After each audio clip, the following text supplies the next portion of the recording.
दोस्तों नमस्कार, मेरा नाम है मनीष कुमार सिंह और आप देख रहे हैं 4 PM महाराष्ट्र। आपका बहुत बहुत स्वागत करता हूं। दोस्तों, बाबा सिद्दीकी मर्डर केस पर एक बड़ी खबर आई है दोस्तों, बड़ी अपडेट आई है और लगातार पुलिस की जांच चल रही है और ऐसे में जो चार्जशीट दाखिल की गई थी उसमें जो बयान है जिशान सिद्दीकी का, चूंकि बाबा सिद्दीकी के बेटे हैं, उनका बयान बहुत ही ज्यादा अहम माना जा रहा था और ऐसे में उनके बयान से ये रिपोर्ट निकल के सामने आ रही है कि उन्होंने एक बीजेपी नेता का नाम जो है उन्होंने लिया है, जिसका नाम मोहित कंबोज बताया जा रहा है। जी हाँ दोस्तों, रिपोर्ट के मुताबिक जो खबर आ रही है उसके मुताबिक मोहित कंबोज का नाम उन्होंने लिया है और साथ ही साथ उन्होंने बताया है कि मोहित कंबोज का जो नाम है वो बाबा सिद्दीकी की डायरी में भी मेंशन है। अब किस कॉन्टेक्स्ट में उन्होंने नाम लिखा था मोहित कंबोज का उस डायरी में, वो अभी तक फिलहाल पता नहीं चल पाया, लेकिन उन्होंने कहा कि मोहित कंबोज का नाम बाबा सिद्दीकी की पर्सनल डायरी थी, उसमें नाम लिखा गया था। और ये भी खबर आ रही है दोस्तों कि 5 साढ़े 5 बजे के आसपास 12 अक्टूबर को, जिस दिन बाबा सिद्दीकी की हत्या हुई दिन दहाड़े, उस दिन भी थोड़ी देर पहले ही व्हाट्सएप कॉल पर मोहित कंबोज से बाबा सिद्दीकी की बात हुई थी। ये बात निकल के आ रही है दोस्तों, ये रिपोर्ट्स के हवाले से जो खबर आ रही है वो मैं आपको बता रहा हूँ। और आपको बता दें दोस्तों कि क्योंकि मामला बाबा सिद्दीकी से जुड़ा हुआ है और ये बड़ी अपडेट आज आई है और इसके बाद राजनीति जो है इस पर अब तेज हो गई है। सियासत, जो बड़े बड़े सियासतदान है उनकी तरफ से बयान आने शुरू हो गए हैं और ऐसे में उद्धव ठाकरे की शिवसेना के नेता संजय राउत ने भी आज निशाना साधा है महायुति के नेताओं पर और कहा है कि महायुति के जो तीनों घटक दल हैं, एकनाथ शिंदे की शिवसेना, बीजेपी और अजीत पवार की एनसीपी, इन तीनों ही के बीच आपस में ही गैंगवार चल रहा है और ये तीनों जो दल हैं, घटक दल, आपस में एक दूसरे को देख लेने और धमकी देने की बात करते रहते हैं। तो ये तमाम बातें अब संजय राउत जो है वो कहते नजर आए। ये this is not political war.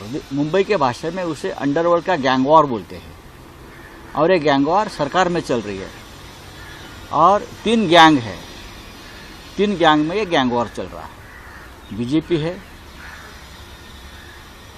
Ajit Pawar की पार्टी है और एकनाथ शिंदे की पार्टी है। 3 पार्टी में एक खूंखार गैंग वॉर चल रहा है और गैंग वॉर इस हद तक गया है कि एक दूसरे के वीडियो, धमकियाँ, मारने की साजिश, ये सब चल रहा है।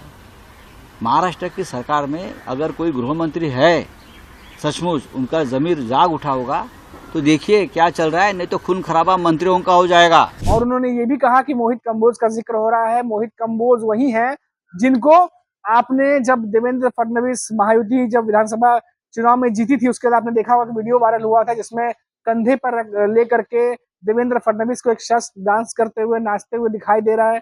वो कह रहे हैं कि वो शख्स वही है मोहित कंबोज जो देवेंद्र फडणवीस को अपने कंधे पर उठा के नाच रहे थे।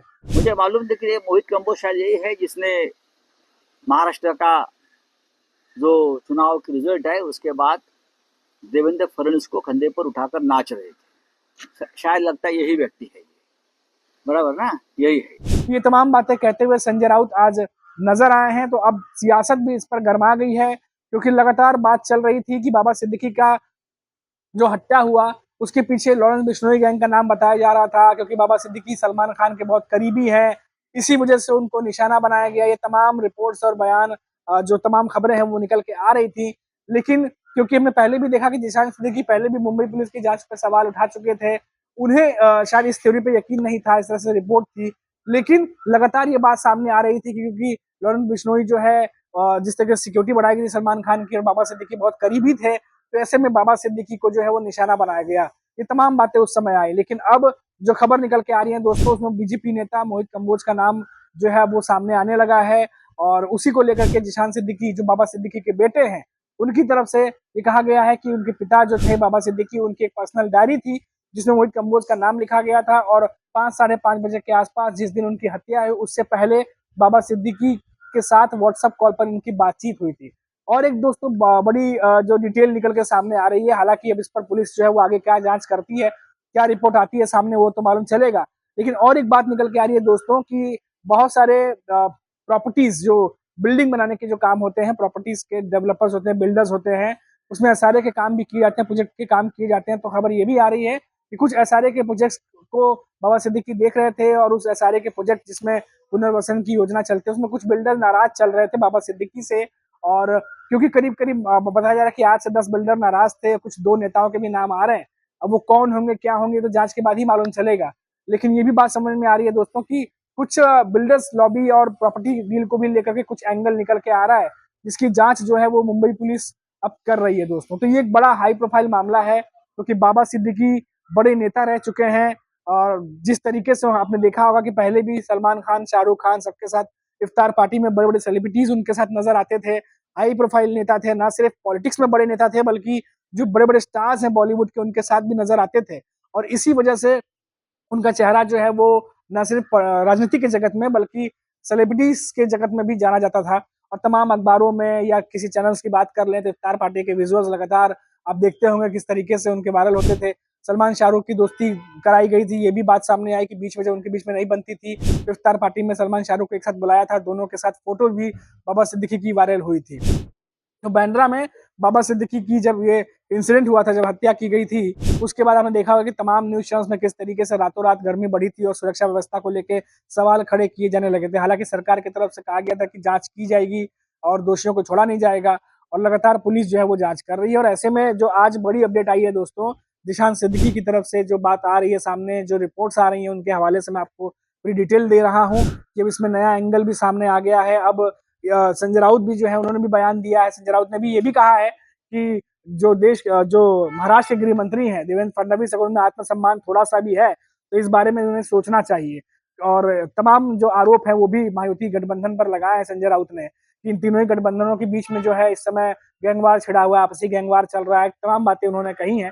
तो ये जो है निशाने पर लिया हुआ है। तो अब एक तरफ तो बाबा सिद्दीकी की हत्या से जुड़ा पूरा मामला है जिसकी जांच चल रही है, दूसरी तरफ जिशान सिद्दीकी हैं जिनके रिपोर्ट्स के हिसाब से जिनकी तरफ से नए नए बयान सामने आ रहे हैं, नई नई जो डिटेल है वो सामने आ रही है। उसमें अब एक बीजेपी नेता का भी नाम सामने आ गया है, और अब अपोजिशन की तरफ से भी इसके बयानबाजी जो है वो शुरू हो गई है। तो कुल मिलाकर दोस्तों मुंबई से एक बड़ी खबर थी जो आज तमाम न्यूज पब्लिकेशन में थोड़ी देर में पहुंच जाएगी और पहुंच रही है, छपनी भी शुरू हो गई है। तो ये डिटेल हमने आप तक पहुंचा दी। लेकिन दोस्तों इसके अलावा अगर हम बात करें तो जो महाराष्ट्र की सियासत है उसकी हम बात करें तो संजय राउत पिछले कुछ दिनों से लगातार एकनाथ शिंदे की शिवसेना और महायुति को घेरे हुए हैं। आपको याद होगा कि उन्होंने कुछ दिनों पहले ही खुलासा किया था कि किस तरीके से एकनाथ शिंदे की जो पार्टी है उसमें बड़ी बगावत हो सकती है, एक नए नेता का उदय हो रहा है और करीब करीब 20 नेता जो है वो अलग गुट बना सकते हैं।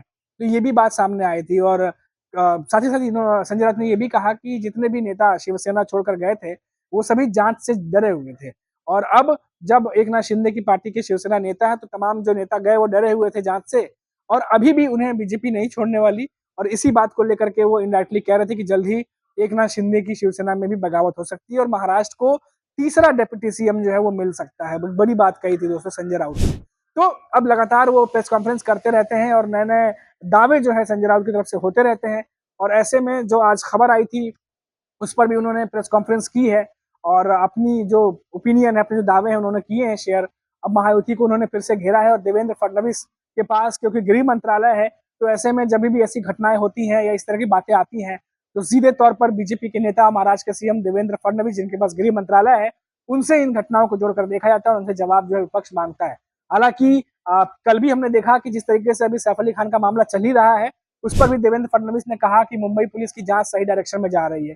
हालांकि तमाम जानकार और सोशल मीडिया पर जो देश की जनता है वो सवाल खड़े कर रही है कि क्या जो आरोपी पकड़ा गया वो सही में वही आरोपी है या फिर जिस तरीके से ट्विस्ट एंड टर्न्स लगातार आ रहे हैं, कई जानकार भी सवाल उठा रहे हैं कि आखिर कब तक अनसुलझे जो पहलू हैं उन्हें कब तक जवाब मिलेंगे। तो हालांकि देवेंद्र फडणवीस ने तो कहा कि इस जांच सही दिशा में चल रही है, अब जल्दी पुलिस जो है प्रेस कॉन्फ्रेंस कर सकती है। अब देखिए कि कब तक होता है प्रेस कॉन्फ्रेंस, कब तक नहीं होता है। फिलहाल जो बड़ी अपडेट थी वो मैंने आप तक पहुंचा दी। अभी के लिए इतना ही। आप देखते रहिए 4 PM महाराष्ट्र। नमस्कार।